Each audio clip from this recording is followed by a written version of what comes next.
Hey there, Roberta. My name's Andrew, and I'm the essay corrector here at IELTSpodcast.com. Well done for getting this far in the course, and thanks for submitting your first essays for correction. So what normally happens is I'll read through sentence by sentence, and I'll just let you know how well you've responded to the task, how well you've structured the essay. I'll also talk about the language you used and whether it was formal and precise enough, and I'll be correcting some grammar along the way. With each one of these corrections, you should apply the suggestions to your own work yourself. This way, not only will you be able to spot all of the errors that you make, but it will just allow your brain that little bit more time to notice them properly. The whole goal of essay corrections is to point out where you're going wrong and helping you in the right direction. So let's start with this one. So if we analyze the question, we're comparing enjoyable activities to reading, and how they are better at developing skills and imagination. Skills and imagination. Enjoyable activities with a child better than reading, or not? To what extent do you agree? To what extent do you agree or disagree? So there's a couple of things that we could do to improve this first sentence. This first sentence doesn't mention children at all. In fact, your intro doesn't mention children at all.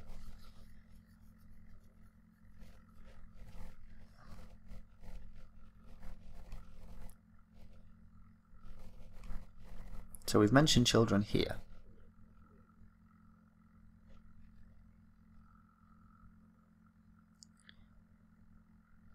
But that seems to be the only time we've done so.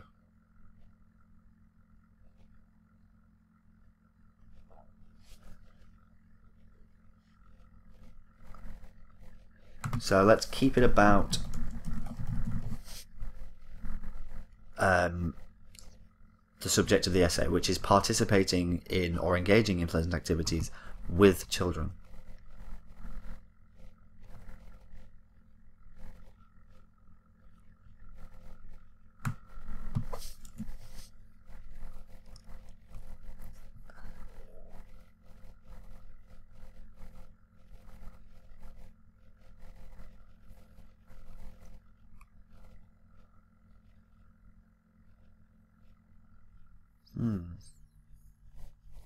So you do agree, but again, we need to mention skills and imagination and talk about those things specifically.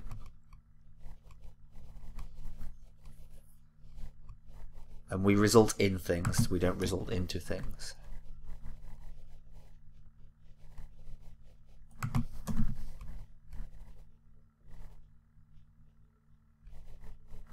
We don't actually need this, we can just do that.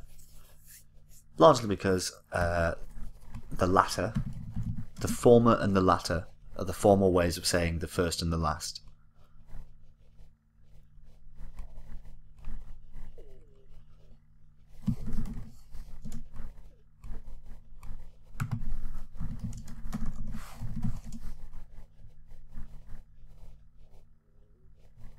So we've used consoles.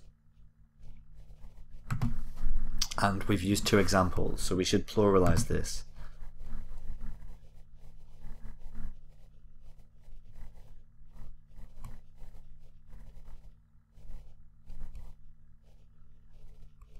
I think here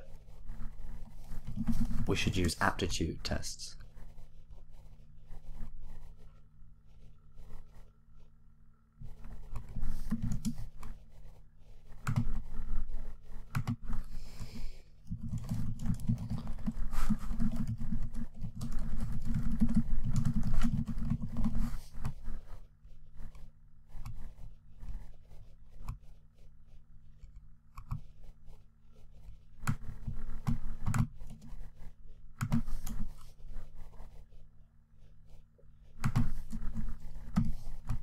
I don't like using hyphens in essay writing. Stick to commas and semicolons.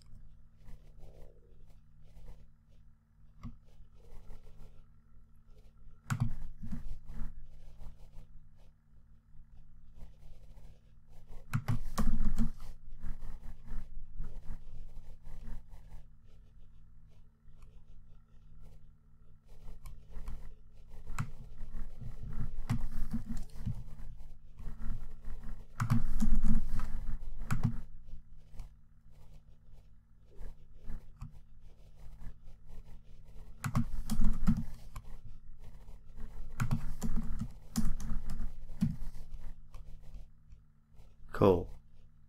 So all in all, like, you develop your ideas well, you write well, you have great grammar, you have a wide-ranging vocabulary, but we just need to make sure that we do our due diligence when responding to the question, that we actually think, that we study the question beforehand. What specifically are we talking about the development of? What's happening? What are we comparing it to? What are the qualifiers?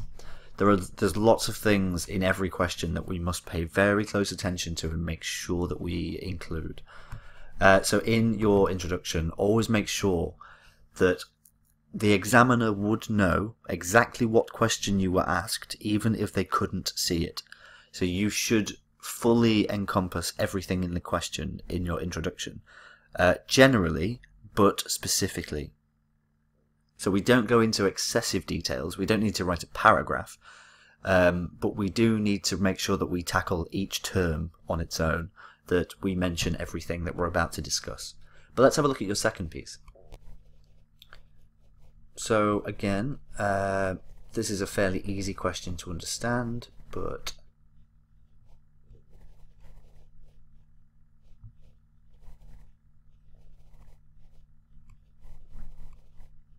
so we don't need this.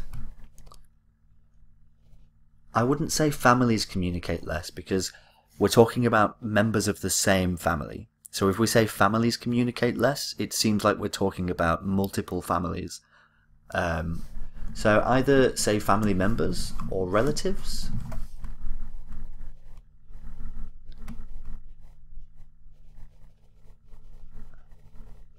We don't need to capitalize social networking.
Let's not personalize essays. If we include too many personal pronouns, it starts to feel like we're writing an informal article or a letter rather than an academic piece. So try to stay away from personal pronouns in the writing. It involves the reader too much in your life, and what we're trying to talk about is something separate from you.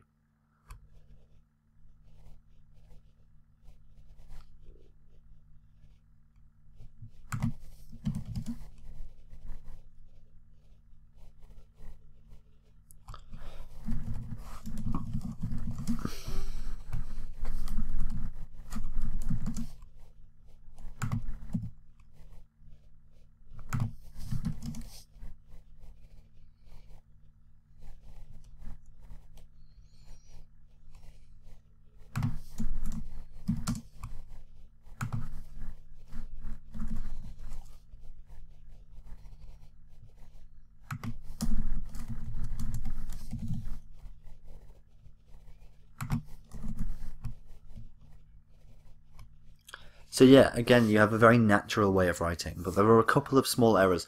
The only error that you're making consistently is replacing in with into.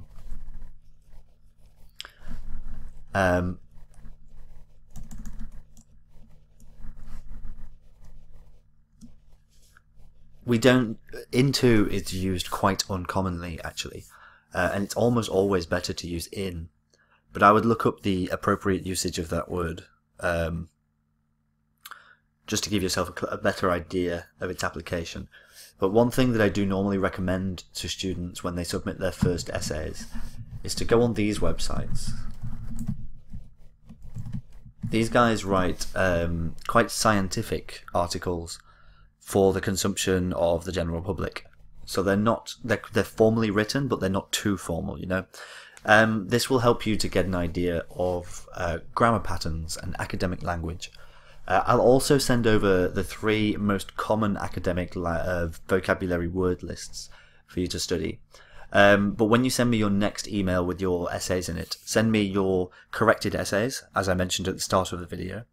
Also send me a list of errors that you made most frequently, and your new pieces. But well done for these. These are really good for first essays, and I am looking forward to your next ones. Speak soon, Roberta. Bye bye for now.